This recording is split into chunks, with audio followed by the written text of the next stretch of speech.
Very warm welcome to all of students. Before starting explanation of the poem, I am explaining some difficult words of the poem to you. Difficult words: though, you, eternal, perpetual, निरंतर, impalpable, that can't be touched, जिसे छुआ न जा सके, bottomless, fathomless, गहरा, heaven, sky, whence, from where, vaguely, not clearly, अस्पष्ट, altogether, completely, पूर्ण रूप से, descent, fall down, गिरना, lave, to wash, धोना, drought, rainless and dry situation, सूखा, atoms, fine particles, कण, globe, earth, latent, hidden, छिपे हुए, origin, birthplace, wandering, going from one place to the other, घूमती फिरती हुई, racked or unracked, noticed or not, duly, systematically, विधिवत, returns, comes back to earth. Walt Whitman, voice of the rain नाम की इस कविता में बारिश और कवि के बीच में बातचीत को पेश करता है।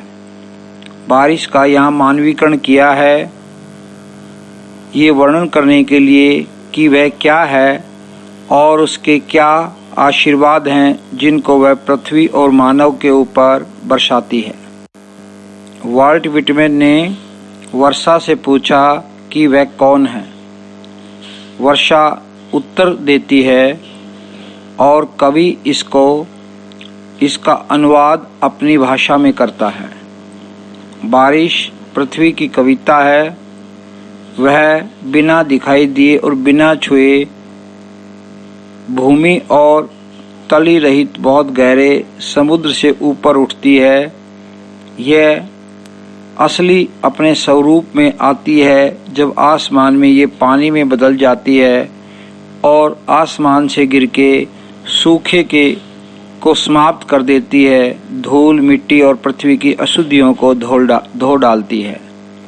बिना बारिश के सभी बीज पृथ्वी में छुपे पड़े थे और जब बारिश हुई तो पृथ्वी के ऊपर वापस सूखी पृथ्वी के ऊपर वापस जीवन लौट आया। बीज अंकुरित हो जाएंगे और बारिश के बाद उनमें जीवन आ जाएगा। कोई भी वृद्धि बिना बारिश के संभव नहीं है। बारिश पृथ्वी के ऊपर आशीर्वाद बरसाती है, खुशियां देती है। वह एक नया जीवन प्रदान करती है अपने उस उत्पत्ति के स्थान पे जो पृथ्वी है। वह बहुत अच्छी प्रकार पृथ्वी पे वापस लौट आती है अपने चक्र को पूरा करते हुए बहुत प्यार के साथ और पूरी पृथ्वी का भ्रमण करके आसमान से वापस पृथ्वी पर ही लौट आती है जहां से वो गई थी। मैसेज कविता इस पाठकों को इस कविता के माध्यम से कवि एक संदेश देता है कि बारिश का एक प्राकृतिक प्रक्रिया के तहत एक चक्र के तहत होती है। सभी प्रकृति के तत्व हैं, उनका बहुत ही निकट आपसी संबंध है और वो एक दूसरे के पूरक हैं। कोई भी जीवन संभव नहीं है जब तक कि वो सक्रिय रूप से प्रकृति के सभी तत्व हिस्सा ना ले। ये कविता के बारे में है।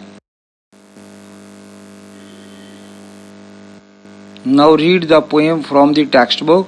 You can try exercise questions given in the textbook also. Write down in brief the summary of the poem in your own words in your notebook also. This is your homework. Discuss me if you have any doubt. Thank you for watching the video.